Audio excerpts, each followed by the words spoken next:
would you like to introduce yourself? Oh, my name is Nadine Sutherland. I love to use the Simone Teresa. It makes me feel, I don't know, the middle name Simone Teresa. Yeah, it's beautiful. Thank you. And then one of my things is with this reggae festival, really trying to put the importance on what it means to be an African person living in America. Right. Your music and a lot of the music of reggae artists really deal with political and social things. So what is one of your biggest influences in your art form? In my art form, like a person or athlete? Or being, yeah. All right, person. I grew up as a child in the 70s, where there were a lot, I would say late 70s, there were a lot of political and socio-political themes in reggae music that, irrespective that I translated, in my 20s it was dancehall. You growing up in Jamaica, you are influenced by that kind of thing. So in some sense, you are, your socialization have Rastafari, black consciousness, whether you like it or not. Well, for me. And then because my father was a man in his 70s, that in the 60s, he transitioned, that was his young man stage, from the rude boy culture into Rastafari culture and into being very conscious of their Africanness. So by the time I was a child, that was deeply rooted in him. So in my house, it was Bob Marley and Peter Tosh, Burning Spear and all of those things that subconsciously influenced me a lot. Irrespective that in my 20s I started singing dancehall, but now in terms of my music, you hear all of my influences. It shapes you for you to understand that you are not an isolated African. You are a universal African, especially African in the Americas, because we share the same background. I went on to do my master's in cultural studies, and you realize that what separated us was the ship drop. Jamaica, as somebody told me just a while ago, most of the slaves were seasoned in Jamaica. It is said that the rebellious slave that they made them stay here. No, sometimes I understand some of the stuff of my people because of the rebellious one. I'm like, let them stay there. And they shipped out the rest to North America and the rest of the Caribbean and South America. So you understand that. And it's when you begin to see traces of Africa in all of that because of the slave trade. So in terms of understanding myself, not from an isolated black person in Jamaica, but understanding the universality of Africans in the diasporas and understanding the link and why this happened, right? When you understand the historical factor that contributes to it. So I think that's really one of the things that, like, us at the Black Heritage Trail, we're doing this event that is really about telling that story of universality of African people. And I think a lot of people kind of ask us, how do we do this through this performance?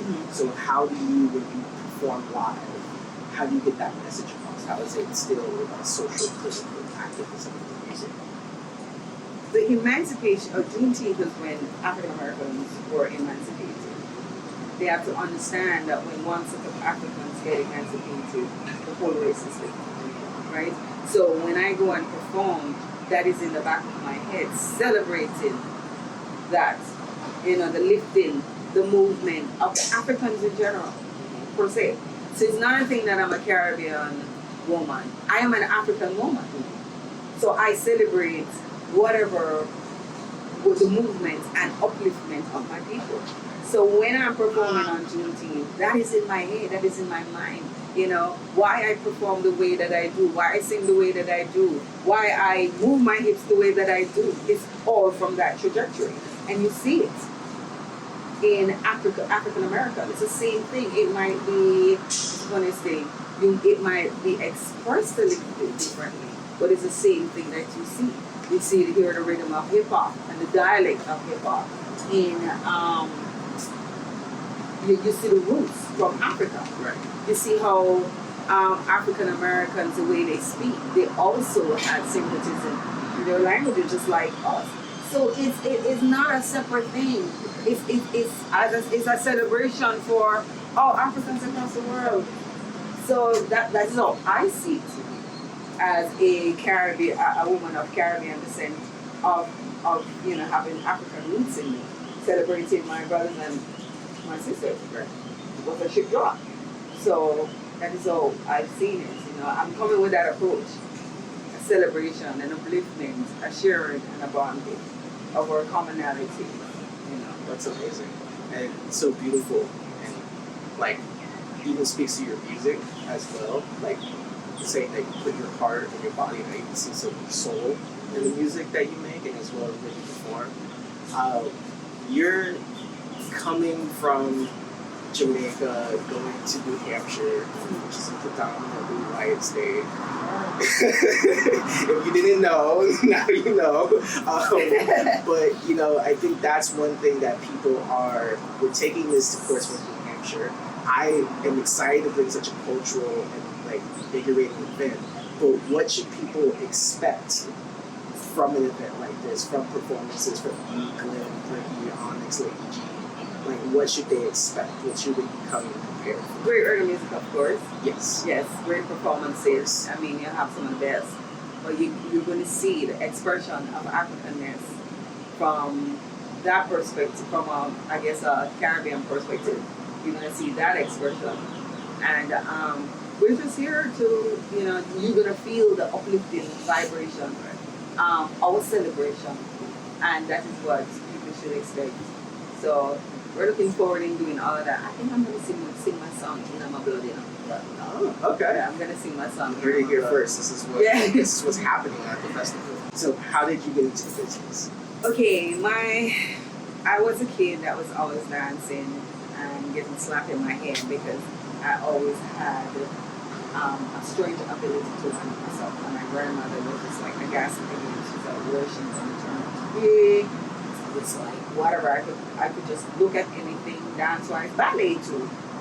Yeah, but culturally, our dancing is always with hips and all that, and because of that, like Victorian colonial mentality, any young girl who would see doing that, because of lack of self-love, they connected it to certain stuff. So after a while, singing in the community of above rocks, Aris Martin, who lived up the road from me, entered JC Talent Contest, which was it's like the American Idol of that time. And he came and he was like, hey, there's Stacey, would you like to enter, too? And I entered.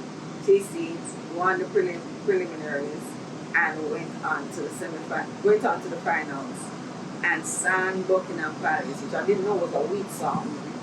I love the dance. So here I am, an 11-year-old kid singing like a bit split, like a bit that is coming for Bonnet in a Buckingham Palace. Swear to God. It's for the first for one of us, because was a recording contract with Tough God. I learned after, because I thought that was for the first place winner, but it looked like anybody that could have scored. Apparently there were two representatives from Tough God, and one was saying, let's go to second place winner. And Diane Johnson said, no, we're going with a little girl.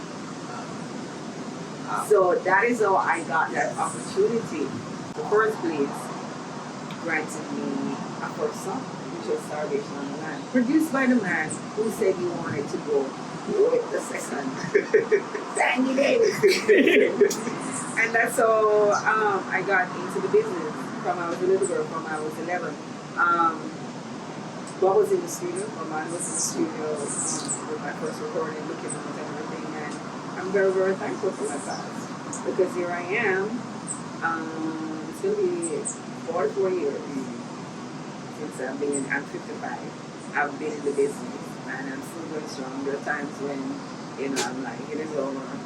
Fine. I went back to school, I got my master's, and here I am. I'm into New Hampshire. One of the things this brings up is we kind of, our curation for the Reggae Festival, for the Nighttime Side was all about getting the legends of reggae. And I think it's important always to ask legends, how do you see the future of reggae and dancehall going? Like, do you believe that it's progressing in a great manner, or how do you feel about that? Okay, so there's a lot of narrative that, like our space was replaced by Afrobeat. I'm not frightened by it because reggae, first and foremost, as I gave before, the celebration of Africanness. So Afrobeat, I'm like, it's in my blood. I'm like, yeah, it's in my blood. So reggae will do, if we continue our path, reggae will always live on. I think we have to look at the quality of reggae that we're producing. I think we have to look at the messaging in our music because something is not resonating. I have to be very, very honest.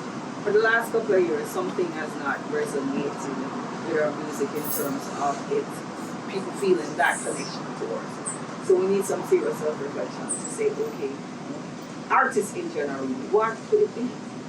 Where did we along the way probably, what was the disconnect? There's always evolution.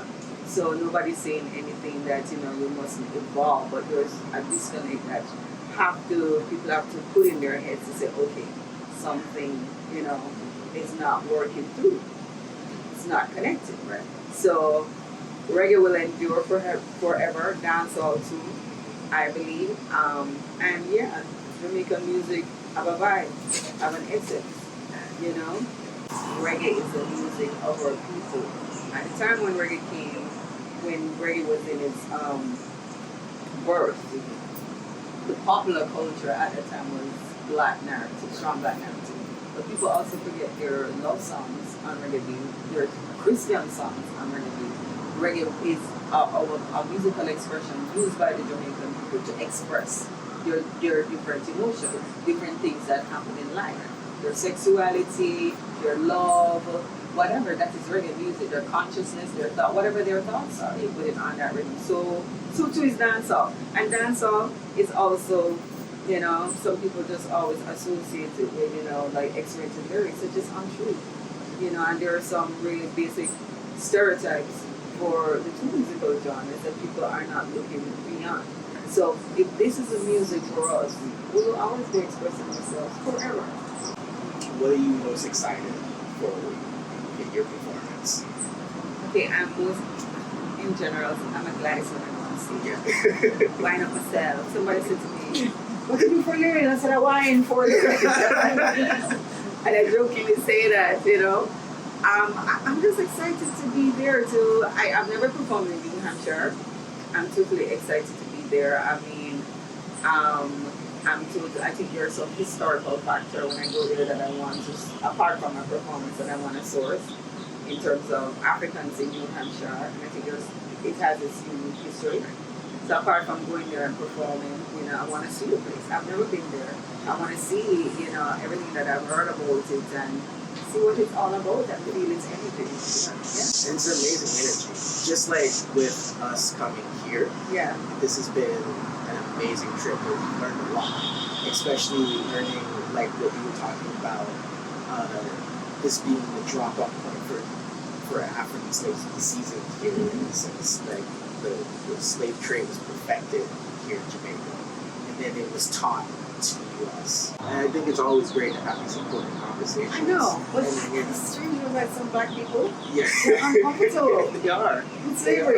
Yes. And I'm like, it's a conversation that's really hard to have. Yeah, it makes me uncomfortable that they're uncomfortable. I'm like, Right. dude, yo, what do you think you reach yourself? Yeah. What do you think you reach America? What do you think you reach yourself?